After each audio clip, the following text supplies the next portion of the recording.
السلام علیکم دوستانو، زه یم ستاسو ورور شهاب او تاسو ګورئ پښتو ګیرلی چینل. دوستانو که چېرې تاسو د ایډیټینګ چلې زده کول غواړئ او د ویډیو شوقیان یې او وایئ چې زه په خپله ویډیو په خپل ایډیټ کوم بل چا پسې نه ګرځم، نو دوستانو دا ویډیو تر اخره پورې وګورئ، ویډیو میس نه کړئ. او که داسې د نور ایډیټینګ چلې زده کول غواړئ، د نور اپشنونو چلې زده کول غواړئ، نو دوستانو زموږ چینل سره ضرور سبسکرایب کړئ او د غنټې دا نشان ورسره ووهئ چې بله ویډیو تاسو ته ښه په اسانۍ سره میلاویدی شي. نو دوستانو راځو چې تاسو به ایډیټینګ پس کم پلیر باندې کوي. نو دوستانو دا ټول نه لاندې تاسو ته ښکاري کین ماسټر، چې دا مو وخو دا به داسې طریقې سره آن شي. دوستانو چې کله داسې طریقې سره آن شي، بیا به دا پلس نشان چې کوم دی دا به ووهئ، بیا د دې نه د لاندې چې کوم دی دا وړوکی ګول نشان دا به ووهئ. چې دا مو دوستانو بیا به دغه بره میډیا دغه ووهئ. دلته به راشئ خپله ویډیو چې کوم ځای کې کړې او کوم فولډر کې پرتې دي هغه نه به خپله ویډیو راولئ. لکه مطلب ما دا وړه شانتې ویډیو کړې ده، نو بیا به دغه ګوډ نشان ووهئ، را به شي دوستانو ویډیو به پلی کړئ. چې کله ویډیو تاسو پلی کړئ دوستانو، چې کله ویډیو تاسو کوئ نو موبایل ځان ته داسې طریقې سره ایږدئ چې موبایل لقې راړقې نه. دوستانو ویډیو چې کله تاسو پلی کړئ دې دغلته لاړه، دې چې کله کېناستو نو ویډیو به سټاپ کړئ. چې ویډیو هم سټاپ کړه، دا ویډیو به ووهئ او دغه بله دا بره چې کوم د قنچې نشان تاسو ته ښکاري دغه به ووهئ. بیا به دغه ټول نه لومبې کوم چې دی کټر دغه به ووهئ. چې دغه مو نو ویډیو به ستاسو خرابه ویډیو چې کوم ده هغه به کټ شي. بیا به ویډیو پلی کړئ. دوستانو تاسو کتی شئ. ښه اوس دې تر مونږ راولو ټایګر، چې ټایګر به دې سره مونږ څنګه ټچ کوو. دوستانو دغه هم زه تاسو ته ښیم. دویم لیر چې کوم دی دغه برني نه لاندې لیر دا به ووهئ. بیا به دا میډیا نشان چې کوم دی دغه به ووهئ.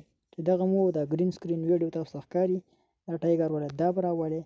دا هم کله راواغشته دا به داسې طریقې سره شي. نو دا به لږ معمولي مخکې چې دا ټایګر دلته راورسي. ښه بیا به راشئ دا کروم چې کوم تاسو ته ښکاري دا جینۍ تصویر دی، په دغه به ووهئ. چې دا مو دا به دې ځای نه آن کړئ. چې آن هم کړه دوستانو ستاسو ازمرۍ به داسې طریقې سره راشي. که چېرې داسې نه او د شاته بیکګراونډ چې کوم تور تاسو ته ښکاري که دا هم سپین نو بیا دا دوه اپشنونه چې کوم دي دا به داسې لږ بوځئ رابوځئ، نو ستاسو ویډیو به صحیح راشي.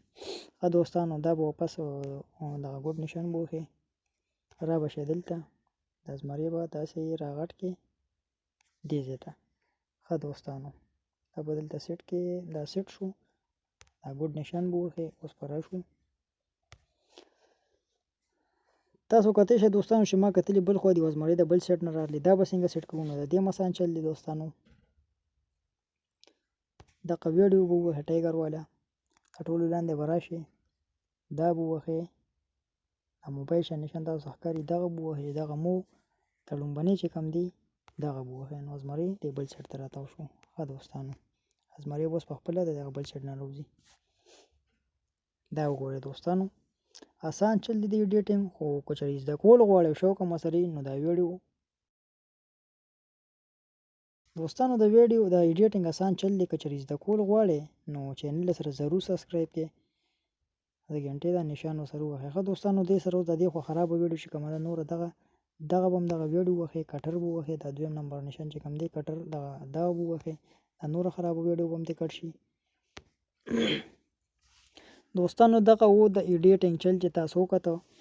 دوستانو که چېرې تاسو نور ښکلي ښکلي ویډیوګانې د ایډیټینګ کتل غواړئ او نور مزیدار داسې لکه وړه شانتې فلم ملم جوړول غواړئ، فني ویډیو جوړول غواړئ، د هغې دپاره ایډیټینګ تاسو کول غواړئ نو دوستانو دا چینل سبسکرایب کړئ او ماته په کمنټ کې بیا ووایئ چې زه ستاسو لپاره بله ویډیو مزیداره جوړه کړم. نو دوستانو دغه ویډیو تاسو وکته، دې وخت کې خپل ورور شهاب د اجازت ورکړئ. په لوی الله هم سپارم. د خدای په امان.